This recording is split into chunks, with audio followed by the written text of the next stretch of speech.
Hey guys, I'm Ryan, finding a path to financial freedom for the self-employed.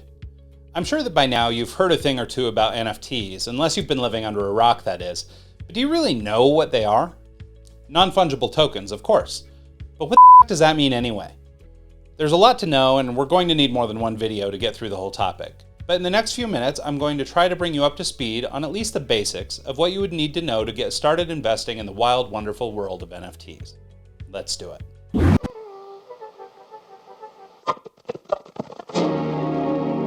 In full transparency, I sell NFTs. I've bought NFTs, and yet I'm still a little green behind the ears when it comes to what they are and what they can be. Now I can hear you saying already, why in God's name would I buy an NFT? After all, can't I just screen grab the thing or right click on it and save a copy? Truth be told, yes, you probably could do that. But the part you're probably missing out on is exactly what I discovered when I recently invested in an NFT project called the Degenerate Trash Pandas. Now don't you judge me on the merits of the DTP. I like the project, but like so much in the cryptoverse, who knows if these furry little friends will ever actually be worth anything in terms of an investment. But that isn't the point that I wanted to make about NFTs. What I want you to take away from this video is the why that could make them valuable, not the how they'll actually get it done. You see, before buying into this project, like you probably, and even in my own NFT sales, I had only thought of NFTs in the form of art, or an image you can own, so to speak. Where my mind was blown was in uncovering the greater community and sense of belonging that can exist in these projects. Before we get into the community, status, and feels that can be contained in an NFT, let's do a quick technical primer for background. As mentioned at the top, an NFT is a non-fungible token, which according to the best in the business, Merriam-Webster, is a unique digital identifier that cannot be copied, substituted, or subdivided, that is recorded in a blockchain, and that is used to certify authenticity and ownership, specifically as it pertains to a unique digital asset and any rights relating to it. NFTs are easy to move around, they're easy to trade and purchase, but they're difficult to counterfeit because of the underlying technology that backs them, specifically blockchain technology, and for some, smart contracts, not unlike other digital currencies in the cryptosphere. While NFTs don't prevent people from viewing or even downloading the asset associated with it, ownership is verified on the blockchain, and that verification may unlock or give access to other perks not present in a simple JPEG download. So like your mama always said, it's what's on the inside that counts. The same is true with NFTs. So what is it that makes an NFT so valuable? And for that matter, what makes anything valuable? If you needed a car, 4 wheels and a motor, to get to work, what kind of things would draw you to, say, the BMW M5 versus a Toyota Corolla? Now, by the way, this is no knock on the Toyota Corolla. Mike Winkleman, aka Beeple, aka the creator of Everyday's The First 5,000 Days, aka the most expensive NFT sold to date, still drives one despite having made more than $100 million last year in NFT sales and royalties. But anyway, back to the point.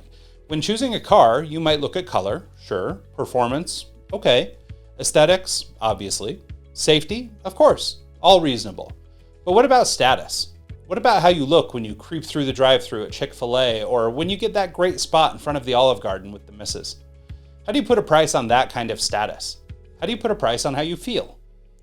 The point I'm trying to make is that value is not always tangible.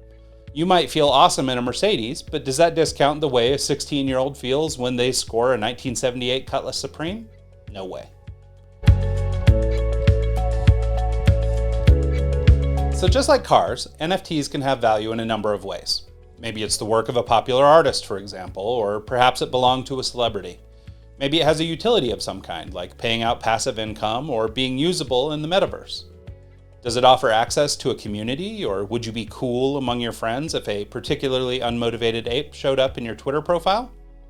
The point is that the value of an NFT can come in a wide variety of shapes and sizes. First off, NFTs can have inherent value as collectibles. One example that springs to mind is the platform Vivi. Their platform happens to have the licenses for some of the most exciting franchises in the business, and they offer a broad range of digital collectibles ranging from Frank Kozak's Labbits to the stars of the Marvel and DC universes. These digital objects provide value by being exclusive, unique, and cool. They are a collectible, branded item, much like buying an action figure or a model in real life. Next, NFTs can serve as a tangible record of ownership over an asset that provides membership perks or access to the holder. A great example is the now famous Bored Ape Yacht Club, which provides exclusive access to the group's membership, including social events and merchandise for the holders, which at this point consists of celebrities, dignitaries, and the nouveau riche, considering that the floor price on these mamas is somewhere north of 76 Ethereum or $246,000. The same could be said, although at a much lower level, of the degenerate trash pandas that I mentioned at the top. Ownership of a DTP NFT gives you access to the exclusive community of collectors, and in the near term, access to the Trash with Friends NFT game. While not overrun with the rich and famous, to my knowledge, this project illustrated for me what the real value of an NFT could be. Beyond simple proof of ownership, it's an intangible sense of belonging to a community. Now, this is obviously a giant topic, and in future videos, we'll dig in further on how and where to safely procure NFTs, how to identify quality projects that have potential for ROI, how to avoid the dreaded rug pulls, and so much more. But in the meantime, please comment below on the projects you love, stories of love and loss, and your personal experience with NFTs, or anything else you think could add to the conversation. Smash the like button if you haven't already, click to subscribe, and hit the bell to be notified every time I drop a new show. Get $10 in free Bitcoin when you buy or sell $100 or more in crypto over at Coinbase using the link below, and join me here every Tuesday and Friday. I'll see you all next time.